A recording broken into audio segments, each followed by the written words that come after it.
បាទសួស្តីអ្នកនរគ្នាសូមស្វាគមន៍មកកាន់ Channel YouTube មួយថ្ងៃមួយគំនិត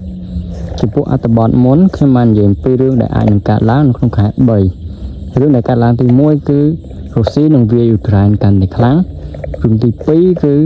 លោក Zelensky ត្រូវតែព្រមចុះហត្ថលេខាជាមួយនឹងសហរដ្ឋអាមេរិកលើការព្រមព្រៀងឬរ៉ែរឿងទី3គឺ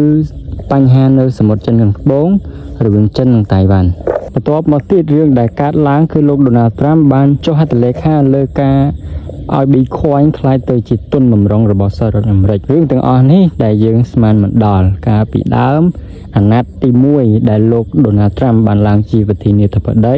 ក៏លោកជំទាស់ជាមួយនឹង Bitcoin នេះប៉ុន្តែមកដល់សម័យបច្ចុប្បន្ននេះលោកបែរជាចុះហត្ថលេខាលើការព្រមឲ្យ Bitcoin ឬក៏ប្រាក់អេឡិចត្រូនិកខ្លះទៅជាទុនបម្រុងសម្រាប់ធនាគារសហរដ្ឋអាមេរិកសម្រាប់ក្រសួងហិរញ្ញវត្ថុរបស់សហរដ្ឋអាមេរិកទៅវិញខ្ញុំមើលឃើញថាតាមមានរឿងអ្វីកើតឡើងបន្ទាប់ពីលោក Donald Trump ធ្វើឲ្យ Bitcoin ខ្លះទៅជាទុនបម្រុងតែរឿងទាំងអស់នេះវាប៉ះពាល់ទៅនឹងតម្លៃមាសផ្សារភិកហ៊ុនឬក៏ទៅលើរឿងដែលផ្សេងមួយចំនួនទៀតតើវាធ្វើឲ្យនយោបាយប្រែប្រួលដែរឬទេក្នុងអត្ថបទមុនខ្ញុំឲ្យអ្នកនរគ្នាចូលលើគោលគំនិតរបស់លោក Donald Trump ដើម្បីអាចយល់អំពីដំណើរការឬក៏ការធ្វើរបស់លោក Donald Trump តើលោក Donald Trump ចង់បានអ្វីប៉ុន្តែនៅក្នុងអត្ថបទនេះ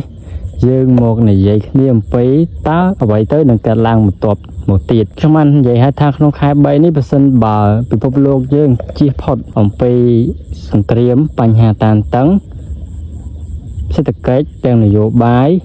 វានឹងវិលមករកភាពល្អប្រសើរវិញនៅពាក់កណ្ដាលខែ4ប៉ុន្តែអ្វីដែលយើងត្រូវប្រយ័ត្នគឺការបត់បែនផ្លាស់ប្ដូររបស់លោក Donald Trump ខ្ញុំបានលើកម្ដងហើយនៅក្នុងអត្ថបទមុនថាលោក Donald Trump កាលពេលដែលលោកធ្វើការឃោសនាបោះឆ្នោតគឺ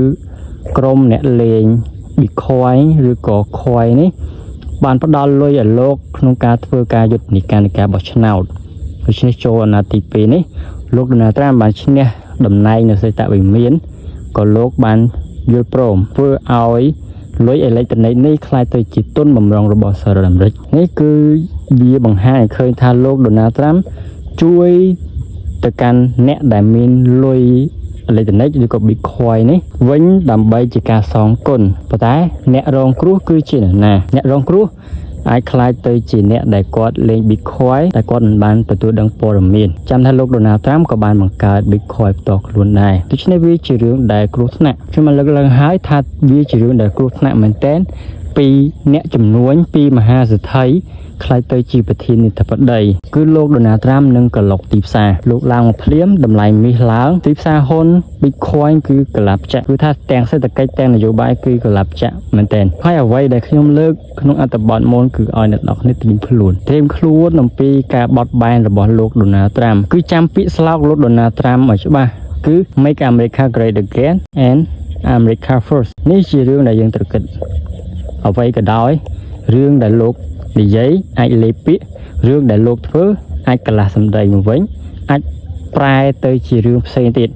ឲ្យតែសម្រេចគោលដៅលោក Donald Trump ធ្វើគ្រប់រឿងគ្រប់មធ្យោបាយបើអ្នកនរគ្នាធ្លាប់អានសៀវភៅរបស់លោក Donald Trump រឿងមួយលោក Donald Trump ត្រៀមរហូតដល់11រឿងនោះបាល់គាត់មិនមែនសុទ្ធតែមួយទេគឺគាត់សុទ្ធបាល់11សុទ្ធមួយមិនចូលគាត់សុទ្ធមួយទៀតសុទ្ធរហូតដល់ចូលដូចជារឿងដែលគ្រោះថ្នាក់ហើយគ្រោះថ្នាក់ទៀតគឺគាត់ខ្លាចទៅជាប្រធានាធិបតីដែលដឹកនាំសហរដ្ឋអាមេរិកជាប្រទេសដែលដឹកនាំសេដ្ឋកិច្ចនយោបាយពិភពលោកប៉ុន្តែប្រសិនបើអ្នកទាំងអស់គ្នាមិនពាក់ព័ន្ធនឹងការជួញដូរភិកហ៊ុនឬក៏ Bitcoin បាយណានអីទេតម្លៃមាសទិញដូរលក់អីទេអ្នកទាំងអស់គ្នាអាចស្ដាប់ជាការកំសាន្តបានព័ត៌មាននេះអាចថាជាការកំសាន្តសម្រាប់អ្នកទាំងអស់គ្នានៅពេលដែលអ្នកទាំងអស់គ្នាឈរលើគោលគំនិតលោក Donald Trump ធ្លាប់អានសៀវភៅលោក Donald Trump ស្ដាប់ប្រវត្តិរបស់លោក Donald Trumpទើបអ្នកនរគ្នាដឹងថាលោក Donald Trump គឺមិនមែនជាមនុស្សធម្មតាទេខ្លាចជាមហាសេដ្ឋីលោក Donald Trump ធ្លាប់មានរឿងអាស្រូវច្រើនមែនទែនទាំងការធ្វើជាមហាសេដ្ឋីអចលនទ្រព្យទាំងក្តីក្តាំជាមួយនឹងរដ្ឋាភិបាលកាលលោកសាងសង់នៅតំបន់ Manhattan ធ្លាប់ឆ្លោះគ្នាជាមួយនឹងរដ្ឋាភិបាលចៅហ្វាយក្រុង Manhattan ទៀតជារឿងដែលមិនធម្មតាដូច្នេះលោក Donald Trump ជាមនុស្សដែលគ្រោះថ្នាក់និងបត់បែនលឿនហើយរឿងដែលគ្រោះថ្នាក់ជានេះទៅទៀតនោះគឺនៅពេលបច្ចុប្បន្ននេះការបោះឆ្នោតជ្រើសរើសប្រធានាធិបតីរបស់សហរដ្ឋអាមេរិកកាលពីខែវិច្ឆិកាឆ្នាំ2024នេះ លោក Donald Trump ឬក៏បក្សសាធារណរដ្ឋបានឈ្នះកៅអីនៅសភានិងព្រឹទ្ធសភាដូច្នេះមានន័យថាលោក Donald Trump ក្រុមសាធារណរដ្ឋគឺអាចធ្វើអ្វីតាមចិត្តដោយសារតែចម្លែងភាគច្រើនប្រធានសភាប្រធានព្រឹទ្ធសភាគឺនៅក្នុងដៃរបស់បក្សសាធារណរដ្ឋជានៅគ្រោះថ្នាក់ប្រសិនបើភាឬក៏ព្រឹទ្ធសភាមានខាងប្រជាធិបតេយ្យខ្លាយទៅជាសម្លេងភាគច្រើនអាចមានការជំទាស់ប្រឆាំងតបទៅលើច្បាប់និងការធ្វើមួយចំនួនមិនឲ្យលោក Donald Trump ធ្វើរឿងដែលគាត់ចង់ធ្វើខ្លាំងពេកដូចពេលបច្ចុប្បន្ននេះទេយើងអាចប្រៀបលោក Donald Trump ទៅនឹងឆាវពាក្យដែលគាត់និយាយអាចផ្លាស់ប្ដូរអាចលេបសម្ដីវិញគាត់ថាពាក្យដែលគាត់និយាយគាត់អាចលេបសម្ដីបានឲ្យតែសម្រាប់គោលដៅឆាវមិនខ្វល់អំពីអ្នកណាទេគាត់ថែមទាំងពោលពាក្យថាម្សិលមិញអ្នកអាចមើលខ្ញុំខុសថ្ងៃនេះអ្នកអាចមើលខ្ញុំខុសទៀតប៉ុន្តែឆាវខ្ញុំនៅតែជាឆាវទោះអ្នកឯងមើលឃើញថាឆាវជាមនុស្សបែបណាក៏ដោយក៏ខ្ញុំនៅតែជាខ្ញុំយល់ច្បាស់អំពីពាក្យរបស់ឆាវនៅពេលដែលឈិនកុងគាត់បានស្ដាប់ពាក្យរបស់ឆាវនៅពេលដែលសម្លាប់ពុំប្រុសរបស់គាត់នៅពេលដែលឆាវរត់គេចអំពីការតាមសម្លាប់របស់តុងជ័រពាក្យដែលគាត់និយាយគឺខ្ញុំសុខចិត្តក្បត់មនុស្សក្នុងលោកក៏មិនឲ្យមនុស្សក្នុងលោកក្បត់ខ្ញុំដែរឈិនកុងគ្រាន់តែឮពាក្យសម្ដីបែបនេះគាត់ដឹងយ៉ាងច្បាស់អំពីមនុស្សឆាវដូច្នេះលោក Donald Trump ក៏ស្តៀងគ្នាដែរលោក Donald Trump គាត់មិនខ្វល់អំពីអ្នកណាទេគឺគាត់ខ្វល់តែពីសហរដ្ឋអាមេរិកគឺគាត់ដាក់អាមេរិក first ទៅគ្មាននរណាសំខាន់ជាងពលរដ្ឋអាមេរិកគ្មាននរណាសំខាន់ជាងប្រទេសសហរដ្ឋអាមេរិកគ្មាននរណាសំខាន់ជាងលោក Donald Trump ទេយើងស្ដាប់ពាក្យឲ្យទាន់ពាក្យរបស់គាត់និយាយ America first and make America great again តែដល់ជាចាំតែប៉ុណ្្នេះទៅគឺបានហើយលោក Donald Trump អាចធ្វើរឿងគ្រប់យ៉ាងដែលយើងនឹកស្មានមិនដល់រឿងអ្វីក៏គាត់អាចធ្វើបានឲ្យតែសម្រេចគោលដៅឲ្យតែរឿងដែលគាត់ចង់បានសម្រាប់ដូចជាសង្គ្រាមនៅរុស្ស៊ីនៅអ៊ុយក្រែនវាជាសេណារីយ៉ូរបស់លោក Donald Trump សុទ្ធសាធទាំងការឲ្យអ៊ុយក្រែនឲ្យលោក Zelensky ទៅសេតវិមានទាំងយកចិត្តរុស្ស៊ីផ្ដល់សម្បត្តិនៅរុស្ស៊ីហើយចុងក្រោយនេះបែរជាគម្រាមរុស្ស៊ីឲ្យចូលតុចរចាទៅវិញផ្សិនបើមិនចង់មានរឿងជាមួយនឹងសហរដ្ឋអាមេរិកយើងងាកពីនេះទៅគឺយើងមើលទៅកាន់អ៊ីស្រាអែលតាមរយៈលេខាធិការក្រសួងការពារជាតិគឺលុយរបស់សហរដ្ឋអាមេរិកបានបញ្ជូនទៅអ៊ីស្រាអែលដោយមិនឆ្លងកាត់សភាទេវាជាលុយបន្ទាន់ដែលបញ្ជូនឲ្យអ៊ីស្រាអែលកម្ចាត់ក្រុមហាម៉ាស់យើងមើលឃើញថាអ៊ីស្រាអែលគឺជាកូនអុករបស់សហរដ្ឋអាមេរិកជាដៃទី2របស់សហរដ្ឋអាមេរិកដើម្បីកម្ចាត់ក្រុមហាម៉ាស់ដើម្បីធ្វើឲ្យមជ្ឈមពាទៅគម្រាមតេរ៉ង់លោក Donald Trump ប្រើអ៊ីស្រាអែលជានុយរឿងអ្វីក៏ដោយលោក Donald Trump អាចធ្វើបានគ្រប់រឿងឲ្យតែអ្វីដែលគាត់ចង់បានសម្រេចមិនខ្វល់ណាថាអីមិនខ្វល់ណារិះគន់ទេសំខាន់គាត់ធ្វើសម្រាប់ប្រទេសរបស់គាត់សម្រាប់ប្រជាជនរបស់គាត់សរុបមកវិញនៅក្នុងអត្ថបទនេះប្រសិនបើអ្នកទាំងអស់គ្នាជាអ្នកដែលតាមដានព័ត៌មាន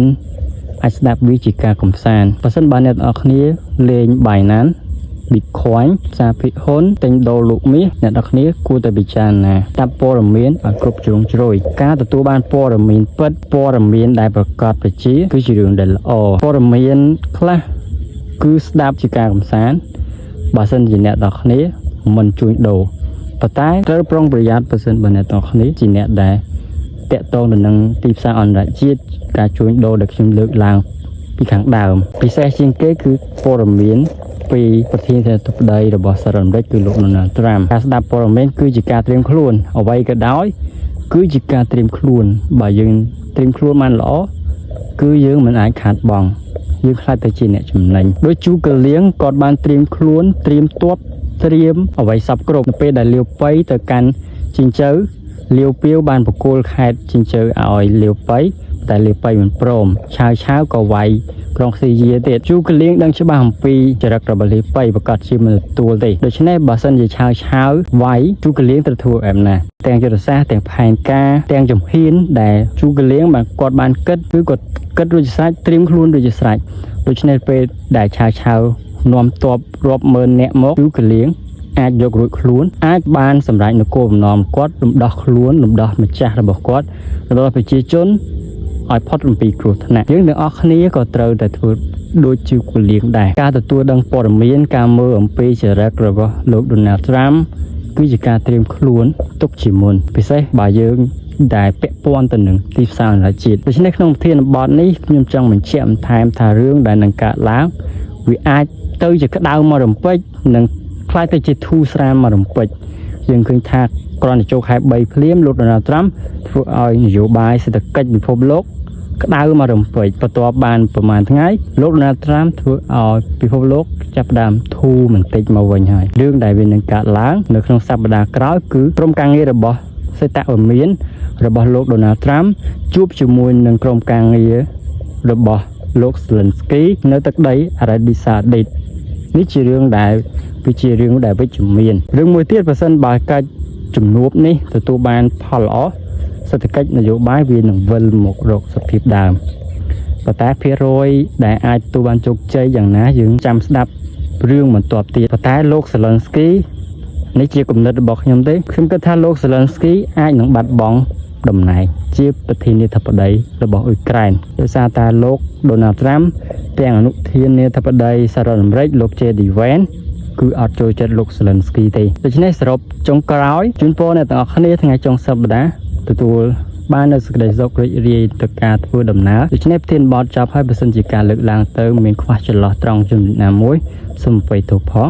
អ្នកទាំងអស់គ្នាអាចបំពេញបន្ថែមបើការនិយាយរបស់ខ្ញុំមិនគ្រប់ជ្រុងជ្រោយបើសិនមានអ្វីចង់ឆ្ងល់អាចខមមិនសួរចុងក្រោយកុំភ្លេច like និងចុច subscribe ម្នាក់មួយផងបាទសូមអរគុណ